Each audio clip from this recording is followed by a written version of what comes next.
இந்த ஒரு ஆப் மட்டும் உங்க போன்ல இருந்தா போதும். உங்க ஊர்ல இந்த மாதிரி எரியாத தெருலைட் இருந்துச்சுன்னா அதை உங்களால எரி வைக்க முடியும். அது மட்டும் இல்ல, இந்த மாதிரி ரோடு உடைஞ்சிருந்தா கூட அதையும் உங்களால சரி பண்ண முடியும். அது மட்டும் இல்ல, இந்த மாதிரி உங்க ஊர்ல குப்பைகள் கிடந்தா அதையும் உங்களால சரி பண்ண முடியும். இது மட்டும் இல்ல, இப்ப ஸ்கிரீன்ல தெரியுற எல்லா விஷயத்துல இருக்கிற குறைகளையும் உங்களால இந்த ஆப்பை பயன்படுத்தி சரி செய்ய முடியும். இது மட்டும் இல்ல, இந்த ஆப்புக்குள்ள இன்னுமே பல சுவாரஸ்யமான விஷயங்களையும் உங்களால பார்க்க முடியும். அதுல சுவாரஸ்யமான விஷயம் என்னன்னா, உங்க பஞ்சாயத்து தலைவரோட வர செலவு கணக்க நீங்க முழுசா பாத்துக்கலாம்.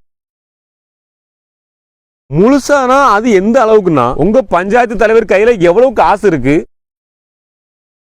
அந்த காசு அவர் எதுக்கெல்லாம் செலவழிச்சாரு, எவ்வளவு ரூபாய் செலவழிச்சாரு, அது என்ன வேலைக்காக செலவழிச்சாரு அப்படிங்கிற எல்லாத்தையுமே இந்த ஆப்ல நீங்க பாத்துக்கலாம். இது மட்டும் இல்ல, உங்க பஞ்சாயத்து தலைவர் கான்ட்ராக்ட் விட்டு பார்த்த வேலையில ஏதாச்சும் குறைகள், உதாரணத்துக்கு 6 இன்ச்சு உயரம் போடக்கூடிய இடத்துல 2 இன்ச்சு உயரம் தான் போட்டிருந்தாருன்னா இந்த ஆப்பை பயன்படுத்தி நீங்க போட்டோ எடுத்து இந்த குறைய சொல்லலாம். அதுக்கும் இந்த ஆப்ல வசதி இருக்கு. அது மட்டும் இல்ல, பஞ்சாயத்துல இருந்து டெய்லி வர வேண்டிய குப்பை கலெக்ட் பண்ற வண்டி உங்க தெருக்கு வரலன்னா இந்த ஆப்புக்குள்ள குப்பை கலெக்ட் பண்றவங்களோட போன் நம்பர் இருக்கும். அந்த போன் நம்பருக்கு கால் பண்ணி நீங்க அவங்கள வர சொல்லலாம். ஒருவேளை நீங்க கால் பண்ணி கூப்பிட்டும் அவங்க வராத பட்சத்துல இந்த ஆப்பை பயன்படுத்தியே நீங்க கம்ப்ளைண்டும் பண்ணிக்கலாம்.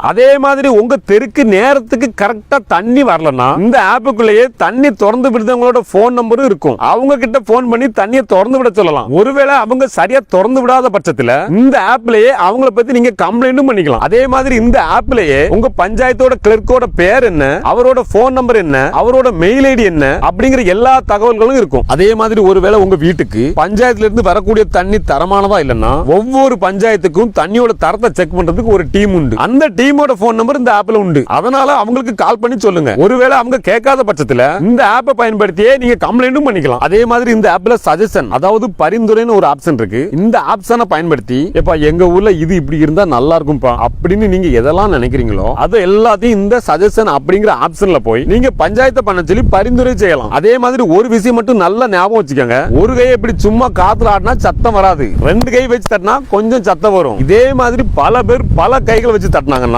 பயங்கரமா சத்தம் வரும். நீங்க ஒரு ஆளா போய் பல விஷயத்துக்கு பரிந்துரை செய்யறதுக்கு பதிலா ஒரு விஷயத்தை மட்டும் முடிவு பண்ணி அந்த ஒரு விஷயத்தை பல பேர் பரிந்துரை பண்ணீங்கன்னா கண்டிப்பா நீங்க பரிந்துரை பண்ணது நடக்கும். அதே மாதிரி ஒருவேளை உங்க ஊர்ல ரோடு சரியில்லை, தண்ணி சரியில்லைன்னு ஏதாவது கம்ப்ளைண்ட் பண்ண போறீங்கன்னா நீங்க ஒரு ஆளா மட்டும் கம்ப்ளைண்ட் பண்ணாதீங்க. உங்க ஊர்ல யார்ட்டெல்லாம் போன் இருக்கோ அவங்க எல்லாத்தையுமே கம்ப்ளைண்ட் பண்ண சொல்லுங்க. ஏன்னா உங்களுக்கே தெரியும், ஒரு கை தட்டினா ஓசை வராது. அதே மாதிரி இந்த ஆப்ல ஒரு அதிசயம் இருக்குது. அது என்னன்னா, இந்த ஆப்பை பாத்தீங்கன்னா உருவாக்குனது சென்ட்ரல் கவர்மெண்ட். ஆனா இந்த ஆப்ல நம்ம தாய்மொழியான தமிழும் இருக்குது. இந்த ஆப்போட பேர் என்னன்னு எனக்கு தெரியும். இது நம்ம கூகுள் பிளே ஸ்டோர்லயே இருக்குது. ஆனா மக்களாகிய உங்களுக்கு இந்த ஆப்பை பத்தின விழிப்புணர்வு இருக்கா அப்படிங்கறத தெரிஞ்சுக்கிறதுக்காக நான் இந்த ஆப்போட பேரை சொல்ல போறது இல்ல. இந்த ஆப்போட பேர் தெரிஞ்சவங்க கண்டிப்பா கமெண்ட்ல சொல்லுங்க. மக்கள் அனைவரும் தெரிஞ்சு விழிப்புணர்வு அடையட்டும்.